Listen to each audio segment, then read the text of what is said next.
시청자 여러분 안녕하십니까? 이영풍 TV입니다. 국회의원 제22대 국회에서 막말을 마구 일삼는 국회의원이 몇 명 있죠. 그 중에 한 명이 양문석 의원입니다. 민주당 의원입니다. 이 양문석 의원은 지금 사기 대출 사건으로 또 재판까지 받고 있어요. 이 양문석 의원이 또 막말을 쏟아냈습니다. 어떤 막말이냐? 정말 우리나라에서 어렵게 국악 연주, 국악 음악 활동을 하고 있는 그런 어떤 예술가들에게 정말 씻을 수 없는 명예를 추락시키고 더럽히는 그런 막말을 했습니다. 그런 막말을 해서 지금 국회 윤리위에 제소될 지금 처지에 빠졌는데 그 내용을 먼저 보면은 이렇습니다. 이 청와대 상춘대에서 지난해 4월에 국가무형문화재 전승자 오찬 간담회에서 가야금 독주와 판소리 공연이 있었다고 합니다. 청와대 상춘제에서. 자, 근데 이번 국감에서 이제 이 최응천 국가유산청장이 나왔는데 양문석 의원이 이렇게 발언합니다. 뭐라고 했느냐? 공연자들에게 출연료를 주었느냐? 최응천 국가유산청장이 이렇게 이야기합니다. 출장비와 식비만 지급했으며 출연료는 주지 않았다. 그러자 양문석이 그럼 제자들을 강제 동원해서 대통령 부인 김건희 여사 앞에서 공연 상납을 시킨 것 아니냐? 지금이 어느 시대인데 공짜 공연을 시키느냐? 이분들이 기생인가? 청와대를 기생집으로 만들어 놨나? 그리고 입에 담을 수 없는 국회의원이 이 발언으로 이해할 수도 없는 이 욕설을 합니다. 이 지땡을 하고 있냐? 이 지땡들을 하고 있냐? 야, 이거 유튜브 쇼츠로 지금 많이 돌아다니고 있거든요.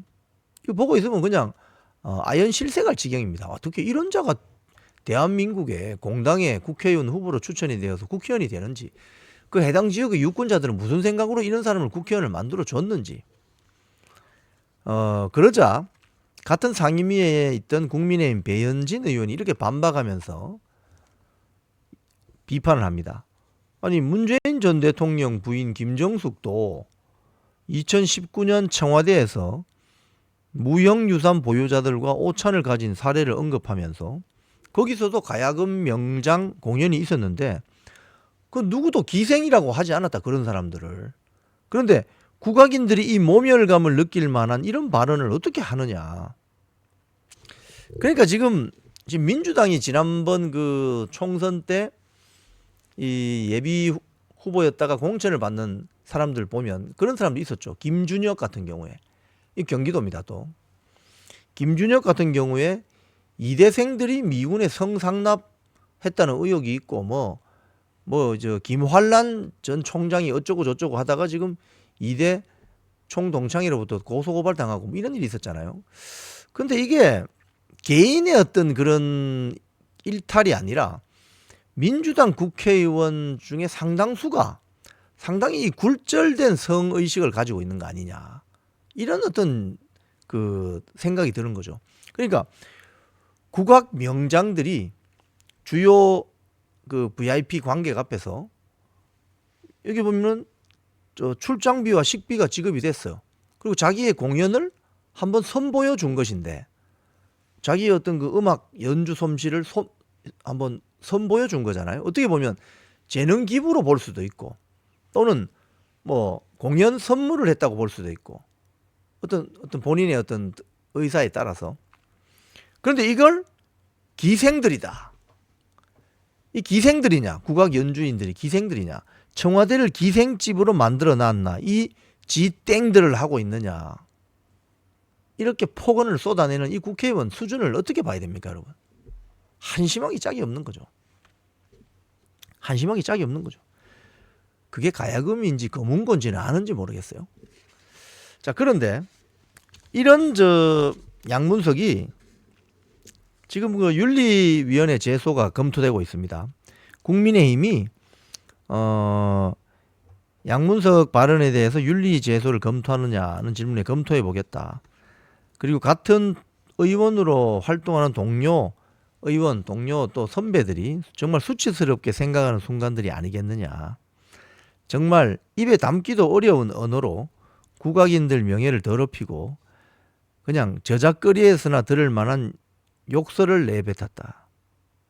지금 양문석은 이게 한두 번이 아닙니다. 지금 지난번 뭐 상임위에서도 그냥 고함 치고 뭐 약간 이거 좀 정신 상태가 좀 문제가 있는 거 아니냐 이런 의심까지 받을 수준입니다.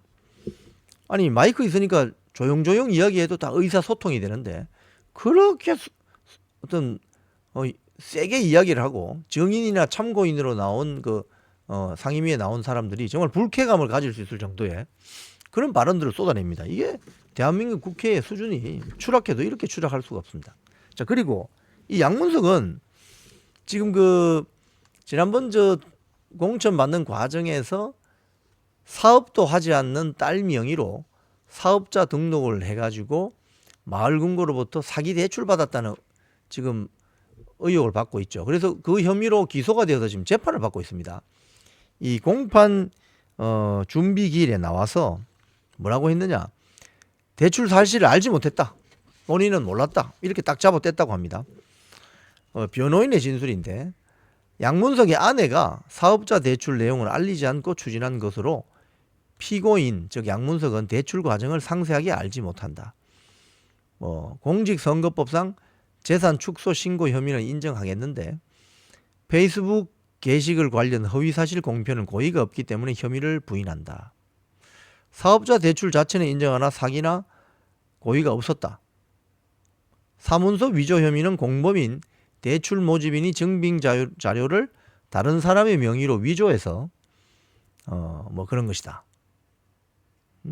뭐 이렇게 이야기합니다. 그런데 반면에 이 양문석 부부와 함께 사기 혐의 공범으로 기소된 재판으로 넘겨진 대출 모집인 A씨라는 사람이 있는데 이 A씨의 변호인은 공소 사실을 모두 인정했다는 거예요. 그래서 재판부가 아니 이 대출 모집인 A씨는 범행을 모두 인정하고 있는데 피고인 양문석의 아내 피고인이 사문서 위조를 A씨에게 지시한 적이 없다는 것이냐 아니면 막연하게 지시했는데 그 범위를 넘어서 서류를 위조했다는 취지냐 질문을 했고 양문석의 변호인은 위조할 것이라고 생각하지 못했다. 뭐 이런 말도 안 되는 소리를 합니다. 지금. 자, 이 범죄 이 사건은 이런 겁니다. 양문석 등이 서울 서초구에 있는 이 좌파 계열 정치인들 상당수가 강남 아파트를 되게 선호하죠. 서울 서초구 소재의 아파트를 구입하기 위해서 대부업체와 지인들로부터 빌린 돈을 상환할 목적으로 대학생 딸이 있어요. 그 딸이 정상적으로 사업을 하는 것처럼 문서를 위조합니다. 그래서 대구에 있는 그 수성새마을 금고로부터 기업 운전자금 대출금 11억 원을 편취한 혐의를 받고 있습니다. 기업 운전자금 대출은 사업자의 생산, 판매 활동 등에 사용되는 자금을 지원하는 대출인데 양문석의 이 사기 대출 사건으로 강남에 있는 아파트 사는데 돈이 들어간 거죠. 양문석의 이런 막말은 대한민국 국회의 어떤 위상과 품위를 떨어뜨린다는데 뭐 전혀 부족함이 없습니다. 정치인은 말로 하는 허업이라고 하는데 그 말로 하는 허업을 수행하는 정치인의 말이 이렇게 거칠고 더러워지고 험악해질 때 국민 어느 누가 그 정치인의 말에 주목하겠습니까? 이런 비판을 양문석 의원은 잘 받아들여야 될 것 같습니다. 물론 가능성은 별로 없지만. 지금까지 이영풍TV였습니다.